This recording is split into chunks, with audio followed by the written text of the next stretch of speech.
पुत्र शादी से पहले बंदा शिकारी होता है और शादी के बाद बंदा शिकार हो जाता है। अस्सलाम नाज़रीन, आज हमारे साथ मौजूद है चाचा शकूर, जिनकी शादी को काफी अरसा बीत चुका है। चाचा जी, आज पूरी दुनिया का मर्द आपसे एक सवाल करना चाहता है। शादी के अगले ही दिन मर्द की हालत क्यों बदल जाती है? कल तक जो शेर था वो अचानक बेकी बिल्ली कैसे बन जाता है? ऐसा क्या जादू होता है? उत्तर जादू वादू कुछ नहीं होता ना, कुछ नहीं होता। असल में शादी की अगले ही दिन मर्द को पता चल जाता है कि भाई जिस होर के लिए वो तारे तोड़ने के वादे कर रहा था, बस अब वो तारे नहीं लाई। भाई बाजार से हरा धनिया और दही लेके आएगा।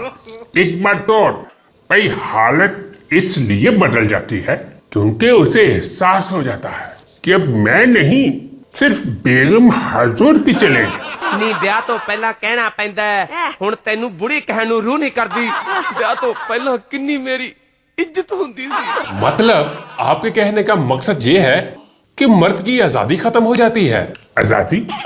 बेटा, आजादी तो दूर की बात है, मर्द की औकात बदल जाती है। शादी वाले दिन तो बंदा स्टेज पर ऐसे बैठा होता है जैसे मुल्क का सदर हो, लेकिन अगले ही दिन उसे पता चल जाता है कि वो सदर वदर कुछ नहीं, भाई एक घर का नायब कासिद है। जैसे ही नाश्ते के टेबल पर उसे हुक्म मिलता है, अबे उठो मियाँ, ये फौरन जूते अलमारी में रखो और मेरे लिए चाय बनाओ। लेकिन चाचा जी, लोग तो कहते हैं कि शादी के बाद मर्द बहुत जिम्मेदार हो जाता है। जिम्मेदारी नहीं बेटा, दरअसल वो खौफजदा हो जाता है। शादी के अगले ही दिन जब वो आईना देखता है तो उसे अपनी शक्ल किसी बेवकूफ खोटे जैसी लगती है। पहले वो मर्जी का मालिक होता था, अब भाई मर्जी का तालिब है। ना सुनता नहीं जी तू, मेरे वास्ते दूध च पत्ती पा दे।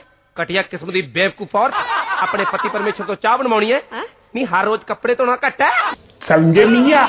कोई ऐसी खास निशानी जो शादी के अगले ही दिन मर्द को नजर आना शुरू हो जाती है? हम यार, उसकी आंखों में एक सवालिया निशान होता है कि भाई मैं यहाँ तक पहुंचा कैसे, बल्कि फंसा कैसे। और सबसे बड़ी तब्दीली लहजे में आती है। कल तक जो ना करना जानता था, अब इसकी जुबान पर सिर्फ दो ही लफ्ज होते हैं, एक जी बेगम और दूसरा अभी लाया बेगम। अच्छा शकूर चाचा, ये बताए कि शादी के अगले ही दिन मर्द की खुराक में भी तब्दीली आ जाती है। सुना है कि पराठों से सीधा तलिए पर आ जाता है। पुत्र शादी से पहले बंदा शिकारी होता है और शादी के बाद बंदा शिकार हो जाता है। समझे? नहीं समझे? चलो मैं समझाता हूं तुम्हें। शादी से पहले भाई वो जो कुछ खाए मौज जुड़ाए, लेकिन शादी के बाद वो सब्जी खोर बन जाता है, यानी शिकार बन जाता है, पेड़ की तरह। भाई नाश्ते में बेगम कहती है कि आज से हम हेल्दी फूड लेंगे, यानी बेचारा शोहर सारी जिंदगी चाय के साथ पापे खाता है और बेगम चुपके से मैके में जाकर टिक्का बोटी और निहारी उड़ाती है। और शकूर चाचा, ये भी सुनने में आया है कि शादी के बाद कोई जुबान भी सीखनी पड़ती है मर्द को। भाई खामोशी की जुबान। वो खामोशी की जुबान। भाई जब बेगम कहती है अब मुझे कुछ नहीं कहना तुमसे, तो इसका मतलब है कि 2 से 3 घंटे तक आपकी सर्विस होने वाली है, यानी ताबड़ कुट लगने वाली है मियाँ, जिसमें मरम्मत का काम तसल्ली बख्श किया जाता है। अगर बेगम कहे कि जैसे आपकी मर्जी, तो खबरदार अगर तुमने अपनी मर्जी की। भाई इसका मतलब ये होता है कि जो मैं कह रही हूँ वो ही करना पड़ेगा, वरना भाई इसके जिम्मेदार तुम खुद होगे। ਕੁੜੀ ਬੜੀ ਉੱਚੀ ਲੰਮੀ ਹੈ। ਆ ਉੱਚੀ ਲੰਮੀ ਦੇਖ ਲਓ, ਮੇਰੇ ਨਾਲ ਤੁਰਦੀ ਹੋਵੇ ਇੰਜ ਲੱਗਦਾ ਹੈ ਜਿਵੇਂ ਢਾਲ ਦਾ ਡੱਬਾ ਜਾਂਦਾ ਹੋਵੇ। ਤੇਰੇ ਬਾਰੇ ਕਹਿੰਦੇ ਸੀ ਮੁੰਡਾ ਬੜਾ ਪੜਿਆ ਲਿਖਿਆ ਮਰ ਜਾਣੇ ਤਾਂ 10ਵੀਂ ਨਾ ਨਿਕਲੀ ਹਾਂ ਬੇੜਾ ਬਹਿ ਜੇ ਉਸ ਵਿਚੋਲਣ ਦਾ ਜਿਹਨੇ ਮੇਰੇ ਨਾਲ ਧਰੋਹ ਕੀਤਾ बाबा जी आप तो बहुत सियानी बातें करते हैं लेकिन सुनने में आया है कि कल रात आपको भी घर के बाहर चटाई पर सोते हुए देखा है क्या चच्ची से लड़ाई हुई थी वही वही खोते के पुत्र वो लड़ाई नहीं थी वो तो बेगम का जमहूरी फैसला था बेगम कहती है कि या इस घर में कुत्ता रहेगा या तुम रहोगे तो भाई एक दफा मैंने सोचा कि कुत्ता तो भाई वफादार जानवर है उसको बेचारे को क्यों बाहर निकाले इसलिए भाई मैं खुद ही निकल गया बाहर तो बताओ अब तुम इसे लड़ाई कहोगे तो मियां ये तुम्हारी कम अकली है लेकिन बाबा जी इतने सालों का तजर्बा है क्या कभी आपने पलटकर जवाब नहीं दिया पुत्र यहाँ सालों का तजुर्बा कुछ काम नहीं आता हर दिन एक नया तजुर्बा एक नई कोशिश और रही बात पलटकर जवाब देने की तो पुत्र एक दफा मैंने किया था पलटकर जवाब दिया था मैंने बेगम ने पूछा कि आज मैं कैसी लग रही हूं तो मियां हजूर मेरे मुंह से सच निकल गया मैंने कहा थोड़ी सी मोटी लग रही है भाई उस दिन के बाद कब वो बेलन लेकर सामने खड़ी हो तो मेरा खुद बहुत बीपी लो हो जाता है ओ पुत्र ये लड़ाई नहीं है ये वन साइडेड जंग है जिसमें मर्द सिर्फ हथियार डाल सकता है बेगम का सबसे खतरनाक जुमला आपको कौन सा लगता है जब वो कहती है अजी सुनते हो तो भाई समझो मेरा उधर ही आधा खून खुश्क हो जाता है इस जुमले का मतलब होता है अब या तो कोई फरमाइश आएगी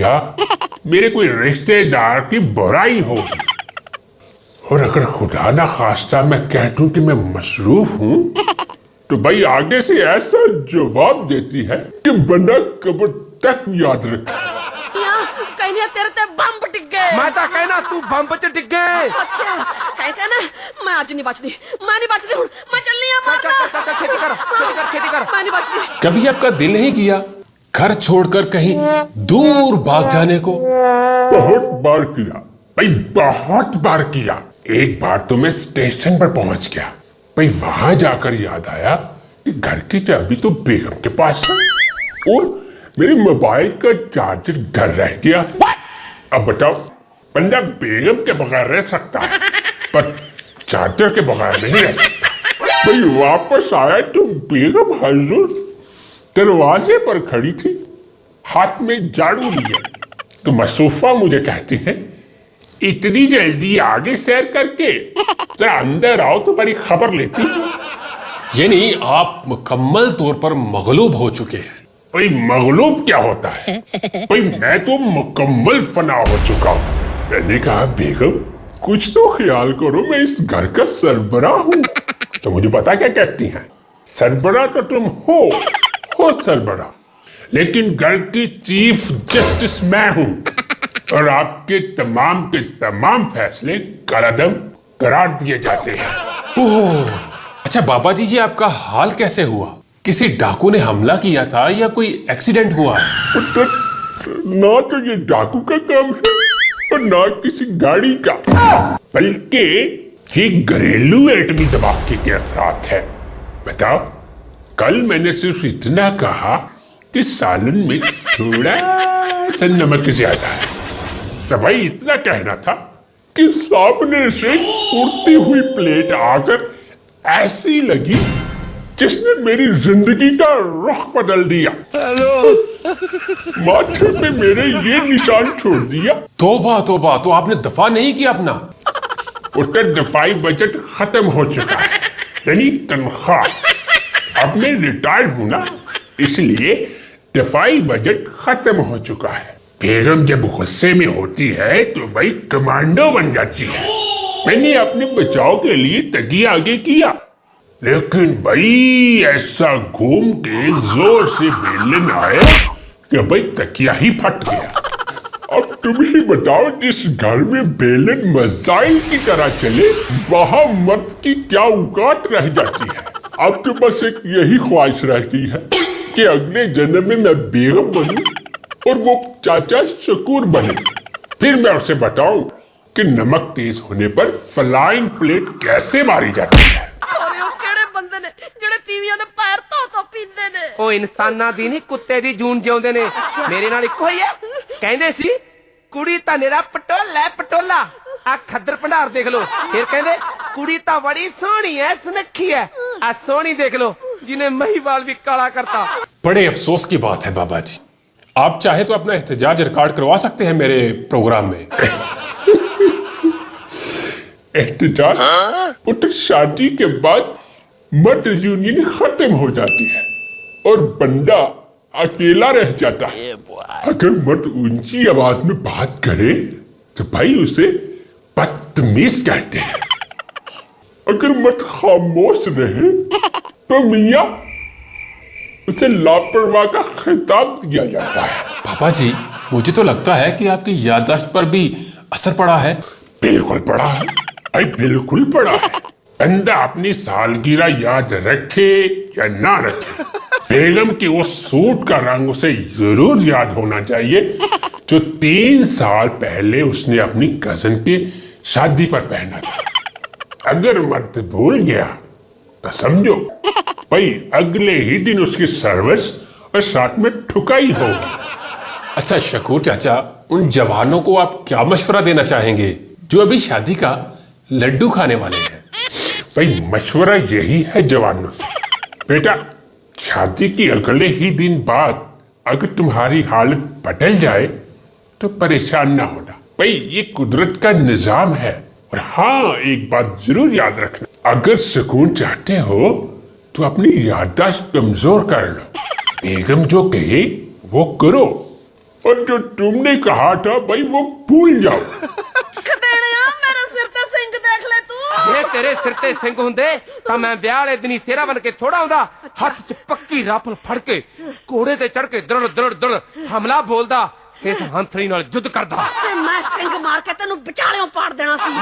नाजरीन, आपने सुना कि शादी के अगले ही दिन बाद मर्द बदलता नहीं है बल्कि रीसेट हो जाता है।